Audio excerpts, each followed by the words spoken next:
ntendereza Allah subhanahu wa ta'ala w'ekitiibwa. Oyo Allah subhanahu wa ta'ala akyatuwadde obulamu, akyatukuumye nga tuli balamu. Bw'oba oyagala okutegeera nti ekyengera ky'obulamu ky'amaanyi, genda mu main hospital oba genda mu ddwaliro lyonna mu Jinja wano, ojja kulaba nga gwe akyali omulamu.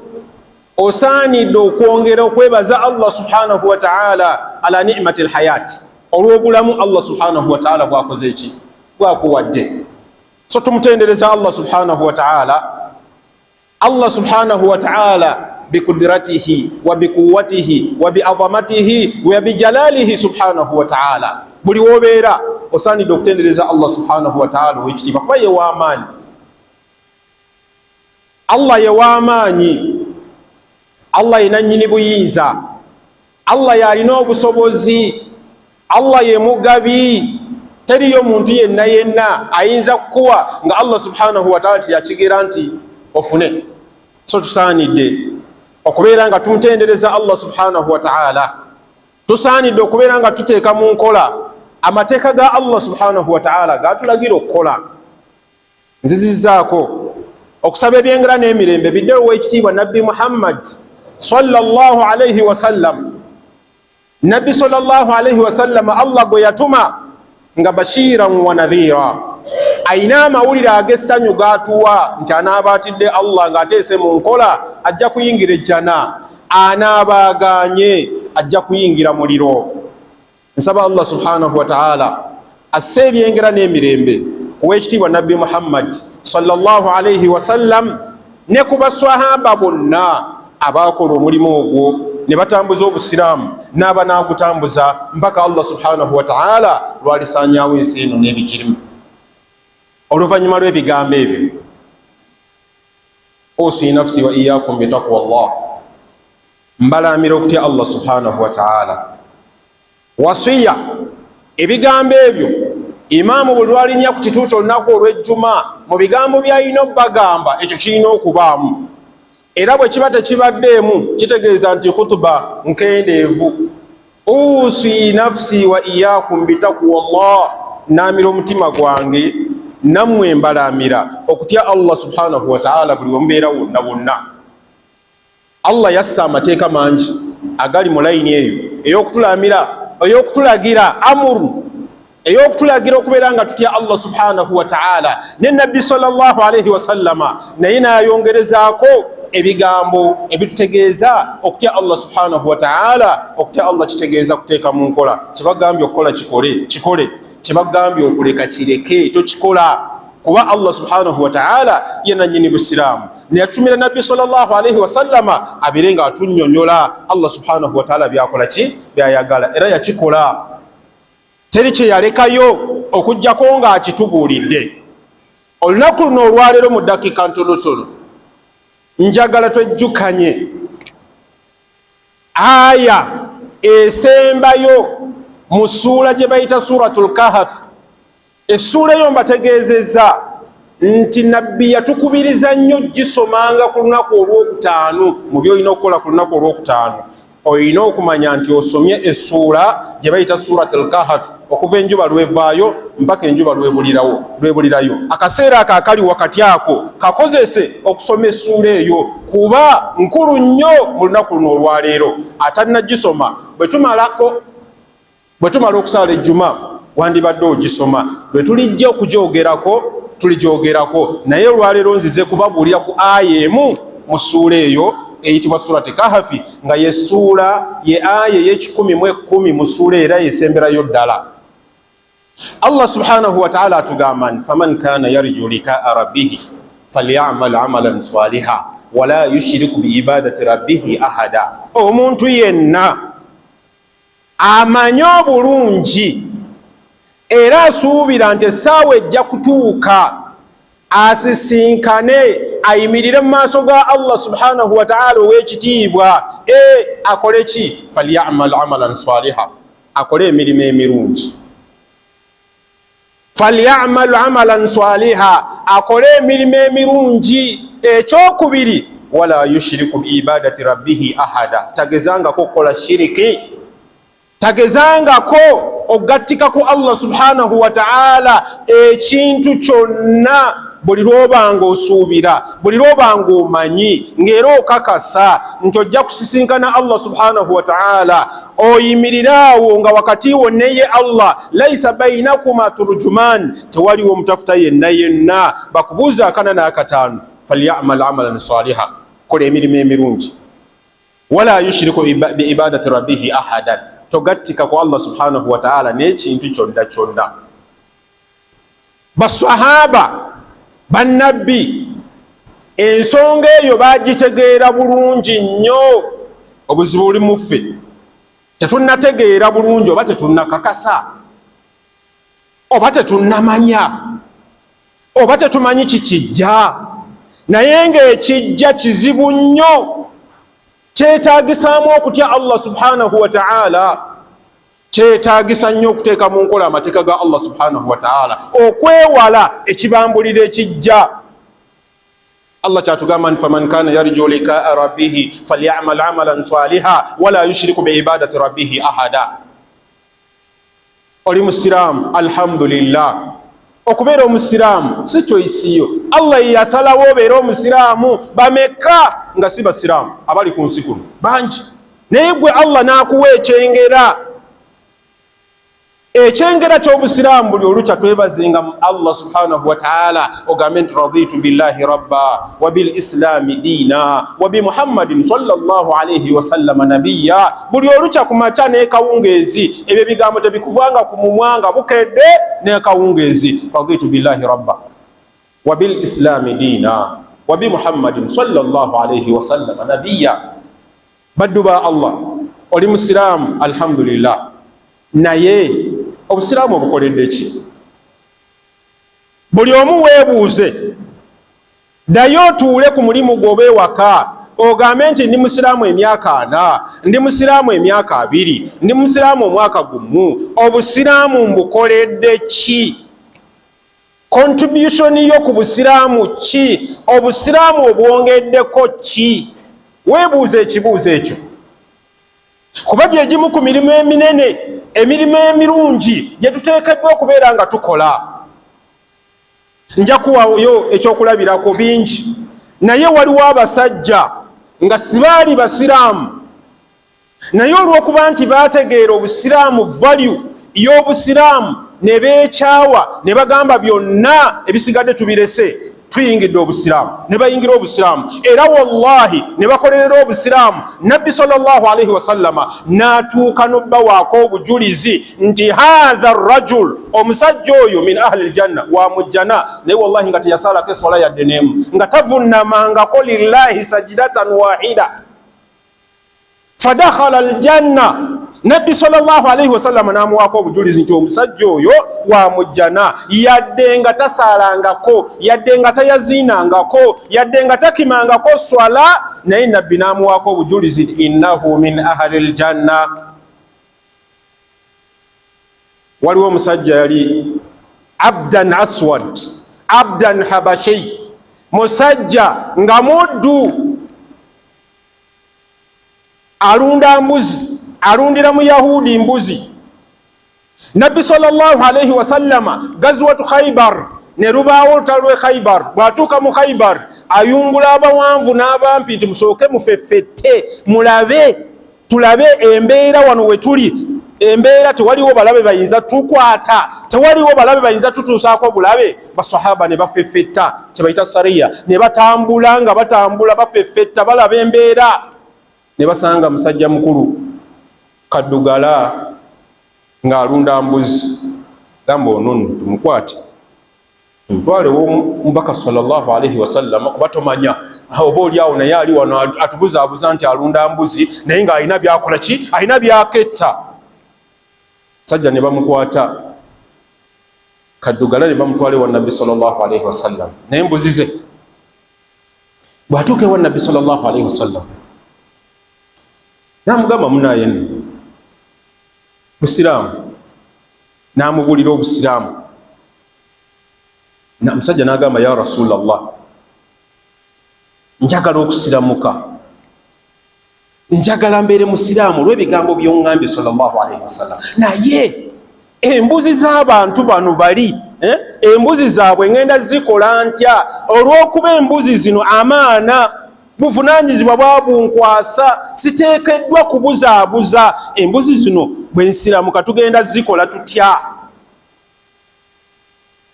ku nkomerero omusajja n'agamba nti ya rasulallah nsiramuse nga tannamugamba nti siramuse yamugamba nti kati genda oyoole olubatu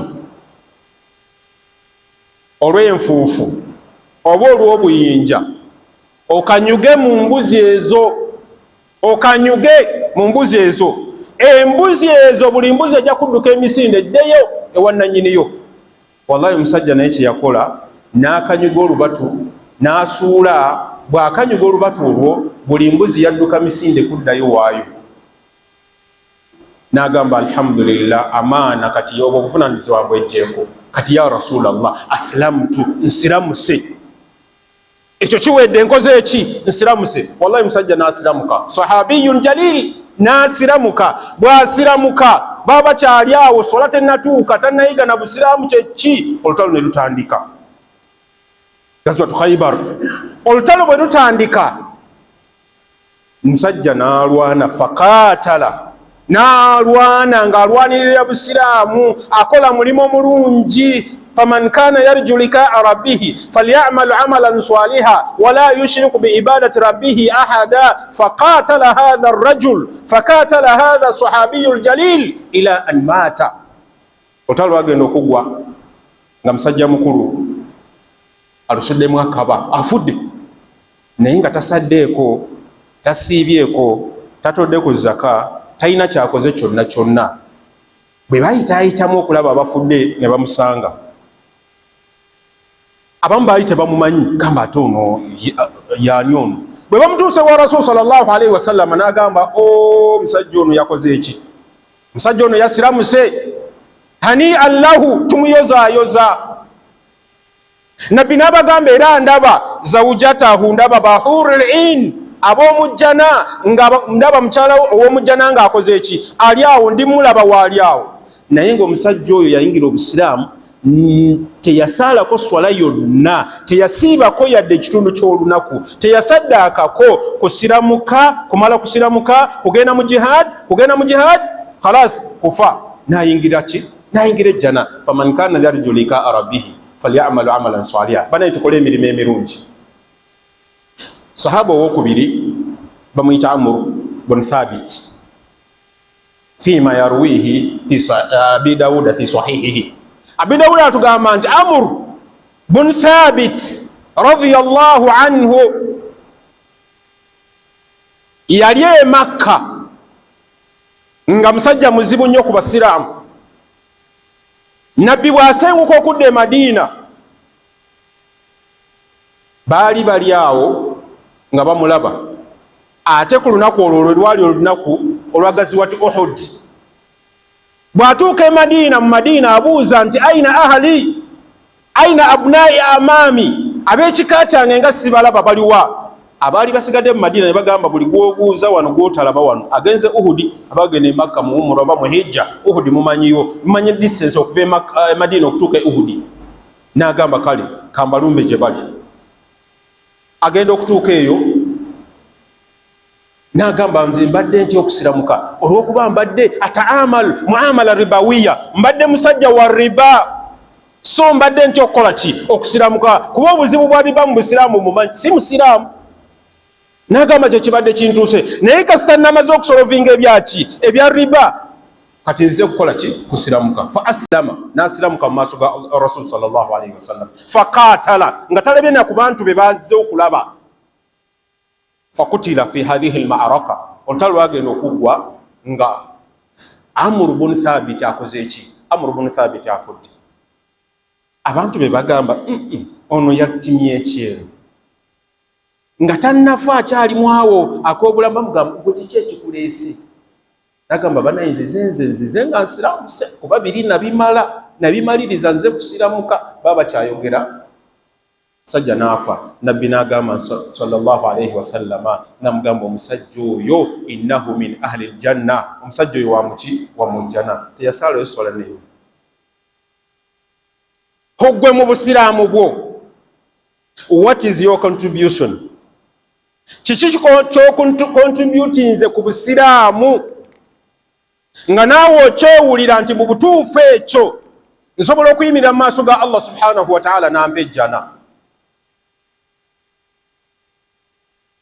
Bw'obeera awaka ng'oli taata, toyagala kumanya bya famire yo, toyagala kumanya baganda bo bayimiridde batya, toyagala kukwata ku balala, bannaaye mukwate ku bantu abalala, musitule abalala. Gwe Allah subhanahu wa ta'ala bw'aba yakusitula n'akuwa essente, n'akuwa ekitiibwa, n'akuwa amadaala, gezaako nga bwe kisoboka mu mirimu emirungi gy'olina okukola, kwata ku bali wansi bambuke. Muyambe. Omuntu agamba nti nze ndi ku famire yange eby'abantu nabivaako, so what? Wadda ku byaki? Wadda ku byansolo kuba abantu wabavaako.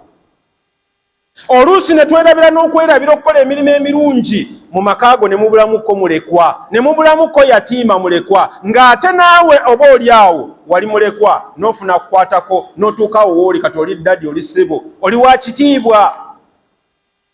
Mukole emirimu emirungi, mukwate ku bantu bammwe mubajje mu buzibu, muyambe abantu, mulimo mulungi. Obusiraamu buno mubeerenga mubukolerera, obusiraamu mubwongereko value, bulina value.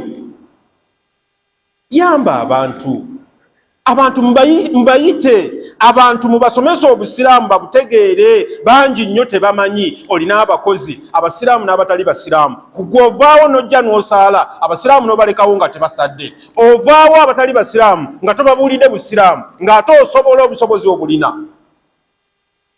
Kullukum ra'i wa kullu ra'i mas'ulun an ra'iyatihi. Abantu abo bonna obutasaala bwabwe n'obutababuulira kya busiraamu basiramuke buvunaanyizibwa bwo, era bujja kubuuzibwako ku lunaku olwaki? Ku lunaku olw'enkomerero. Olina n'emikwano gyo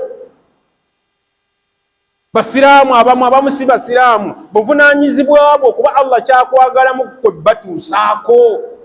Si bakaka nedda batuusaako, bagambe bugambe kigambo, wejjeko omusango. Egyo gye gimu ku mirimu emirungi abasiraamu gye tuteekeddwa okukola.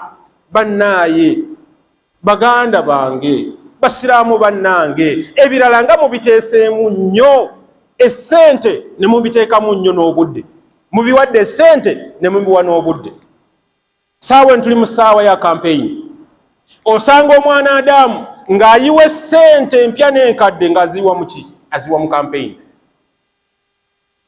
Osanga omwana Adamu saawa eno ng'esswala emuyitako, Dhuhuri neeyita, Asuri neeyita, Juma neeyita, naye nga ali mu campaign awaga. Kandidate wange alina okukola ki? Alina okuyitamu. Faman kana yarju likaa rabbihi falyamal amalan swaliha wala yushriku biibadati rabbihi ahada.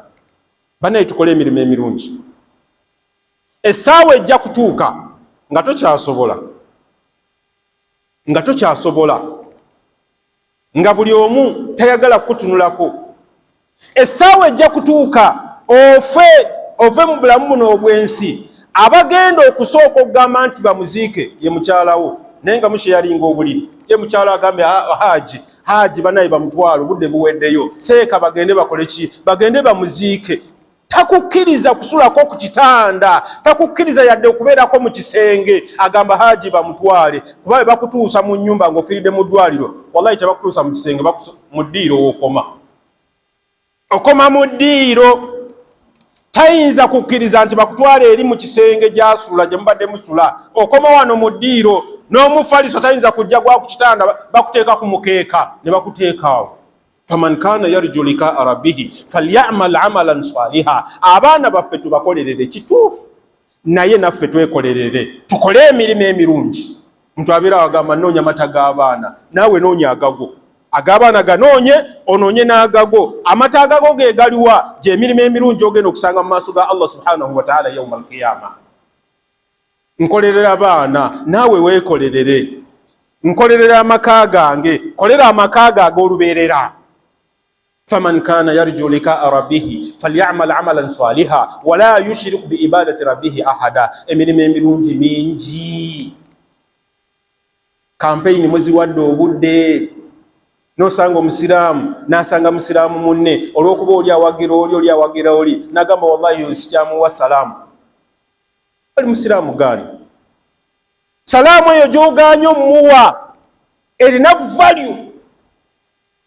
value y'amaanyi nnyo ku lunaku lw'enkomerero eyinza okuba nga yeebulako oyingire ejjana naye nga wagaana ogiwa musiraamu munno nga ne gwe mwayombera oli si musiraamu n'oli si musiraamu kale yadde musiraamu naye kati lwaki otuuka to that extent ng'omuntu okugamba obugambi nti assalaamu alaikum ofuna empeera 10, assalaamu alaikum wa rahmatullahi ofuna empeera 20, assalaamu alaikum wa rahmatullahi wa barakatuhu ofuna empeera 30, nosanga mu campaign ng'omusiraamu tatolera musiraamu munne salaamu. Man qala lakum hadha?